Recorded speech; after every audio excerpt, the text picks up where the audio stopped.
안녕하십니까. 레지스탕스 속보 전합니다. 민주당이 법사위원장을 국민의힘 측에 양보하겠다 이렇게 나왔습니다. 그동안 힘기르기를 참 많이 해왔죠.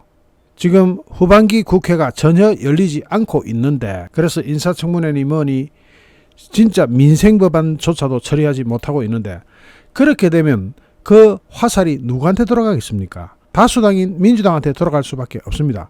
더군다나 법사위원장은 이미 민주당이 국민의힘 측에 주기로 합의까지 되어 있었던 사항이었습니다. 그런데 계속 지저분하게 그걸 못 주겠다고 질질 껐다가 결국에 이상한 요상한 조건 막 붙이면서 법사위원장 주겠다 이렇게 나온 겁니다. 우리나라 국회에서 후반기 원 구성이 이렇게 안 되는 것은 사상 초유입니다. 요새는 전부 다 사상 초유 하자니까 제가 정신이 하나도 없습니다.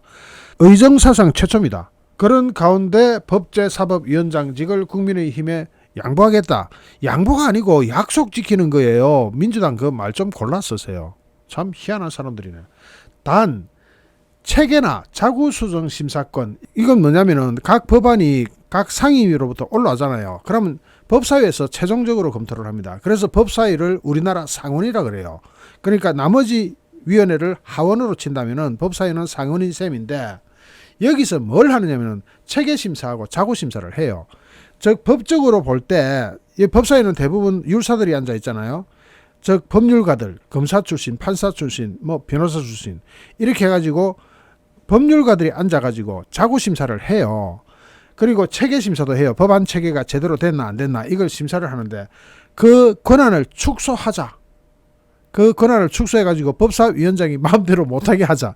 자기네들이 할 때는 검수완박 법인이 뭐 온갖 것을 다 자기네들이 해놓고 이제 국민의힘한테 법제사법위원회 위원장직을 넘겨주자고 하니까 겁이 덜컥 난 거죠. 그래서 체계심사와 자구심사권을 비롯해서 법사위 권한을 축소하자. 그리고 중대범죄수사청, 중수청, 한국형 FBI라고 하는 거, 그 중수청 설치를 논의할 국회 사개특위, 사법개혁특별위원회 구성 등이 사실상 전제를 깔고 있습니다. 그래서 국민의힘이 이걸 왜 받아들여야 되느냐 이렇게 지저분하게 나올 것 같으면 국민의힘은 안 받아들일 수도 있어요. 그런데 지나치게 안 받아들이면 그것도 여론이 나빠지기 때문에 일단 하나씩 뜯어볼 필요가 있겠죠. 민주당 박홍근 원내대표는 오늘 오후 국회에서 기자간담회를 열어가지고 합의대로 21대 국회 하반기 법사위원장을 국민의힘이 맡는데 동의한다면서 대신 국민의힘도 양당 간의 지난 합의 이행을 약속해달라 이렇게 이야기합니다. 그러면서 거듭 강조하지만 신뢰 회복이 국회 정상화의 필수 조건이다. 오는 27일 월요일 오전까지 답을 기다리겠다면서 시한을 정해가지고 국민의힘에 공을 넘겼습니다. 앞서 민주당은 지난 23일부터 1박 2일 동안 국회의원 워크숍을 진행했고 박 원내대표는 이 자리에서 후반기 원 구성 협상과 관련한 의견 수렴을 통해서 여기서 결론을 내가지고 들고 온 것 같습니다. 그러면서 민주당 156명 의원이 참석한 1박 2일 워크숍에서 수많은 의견이 나왔지만 결론은 하나였다 하면서 오로지 국민만 바라보며 민생을 최우선으로 하는 민주당이 이러니까 진짜 웃기죠. 그러면 전기세부터 저가 내라 그래야 되는데 이어서 대한민국에 닥친 이 경제 위기가 언제 끝날지 그로 인한 충격이 어디까지 이어질지 예상할 수 없는 초비상 상황에서 이러면서 정부 여당의 무능력 이렇게 나갑니다. 끝까지 이제 이렇게 물고 뜯는 거죠. 정말로 무능력했던 지난 5년 무지했고 무능력했고 그러한 문재인 정권과 민주당의 지난 5년은 정말로 재앙이었습니다. 대한민국을 20년간 후퇴시켜놓고 자기네들이 이런 말을 한다고는 참 입이 5개라도 이런 말은 안 해야 되는데 하여튼 뻔뻔스러운 집단입니다. 원래 지난해 여야 원내대표는 후반기 법사위원장을 국민의힘이 맡기로 합의를 다 끝내놨습니다. 그런데도 민주당은 원내대표가 바뀌면서 전반기 원내대표 간 합의가 후반기 원 구성을 결정하는 것은 무효라고 주장합니다. 이러면 당이 왜 존속해요? 전반기 원내대표가 맺은 것은 무효다. 왜냐하면 원내대표가 바뀌었다. 그러면 원내대표가 바뀔 때마다 정책이 이렇게 바뀔 것 같으면 그러면 정당의 신뢰성이나 영속성에 있어서 존재할 가치가 없는 거죠. 그리고 조건을 붙이는 게 체계나 자구심사권을 폐지 또는 축소하자. 자구심사를 못하도록 하자. 이거는 말이 안 되는 거예요, 여러분. 여러분 상식적으로 다 아시죠? 각 상임위에서 그 비전문가들, 비율사들, 그러니까 법률에 대해서 잘 모르는 사람들이 그냥 만들어서 올리는 거 법사에서 자구심사를 하지 말라니요. 그건 말이 안 되는 겁니다. 그러면 아무렇게나 법안을 만들어내자는 건데, 그러면 그런 법안은 대부분 다 위원회에 걸리게 돼 있는데 그걸 자고심사를 하지 말자. 이거는 말이 안 되는 거예요. 그걸 폐지하자는 건 말이 안 되고 축소를 하자. 그러니까 법사위원장한테 최대한 권한을 빼앗아버리겠다. 법사위원장의 권한을 줄여버리겠다. 이런 조건을 답니다. 물론 국민의힘에서는 이걸 그대로 받아들일지 아니면 또 다른 조건을 요구할지 모릅니다. 국민의힘은 지금 여당이에요.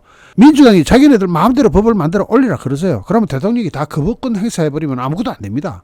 그러니까 민주당이 그걸 다 알거든요.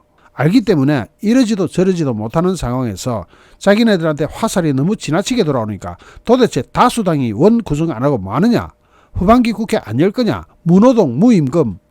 그래서 하니까 이제 쫄려가지고 열기는 여는데 법사위원장의 권한을 홀라당 뺏어버리겠다는 겁니다. 그러면서도 법사위 권한 축소 여부가 끝내 협상의 걸림돌이 된다면 체계나 자고심사권의 폐지 또는 축소는 지금 당장이 아니더라도 21대 국회 안에 추진할 것을 약속하는 정도의 융통성을 발휘할 수 있는 것처럼 이야기합니다. 그러니까 쫄리긴 확실히 쫄렸어요. 그렇게 억지로 자고심사도 못하는 것처럼, 폐지할 것처럼, 축소할 것처럼 이야기해놓고는 끝에 가가지고 말꼬리에는 21대 국회 안에만, 앞으로 2년 안에만 처리해준다면 융통성을 발휘할 수 있다. 차라리 조건을 붙이지 말지 치사하고 찌질하게 이게 뭐하는 짓입니까? 그러면서 27일까지 답을 기다린다고 했고 국민의힘이 어떤 답을 가져오느냐에 따라 달라진다면서, 그러나 청문회는 반드시 국회에서 해야 할 일이다. 대통령도 청문회 없이 임명을 강행해서는 안 된다. 이렇게 이야기하는데, 청문회는 대통령은 하라고 해서 보냈는데 국회가 아직 오픈을 안 해가지고 못 열리고 있는 것을 대통령한테 책임을 뒤집어 씌우면 자기네들이 자성자박해버리는 거죠. 그러면서 최종적으로 민주당이 달라진 모습을 보이기 위해서라고 하는데, 야, 정말로 여러분 정말로 뻔뻔스럽다는 거 아셔야 돼요. 왜냐하면 이거는 상반기 국회 때 다 합의되어 있던 겁니다. 다 합의되어 있는 것을 이제서야 그 합의 이행을 하는 것을 자기네들이 양보한다고 합니다. 민주당 제발 좀 안 그랬으면 좋겠는데 끝까지 저러네요. 이상 레지스탕에서 속보를 마칩니다. 잠시 후 또 다른 주제로 여러분을 찾아뵙겠습니다. 시청해주신 여러분께 진심으로 감사드립니다. 여러분 고맙습니다.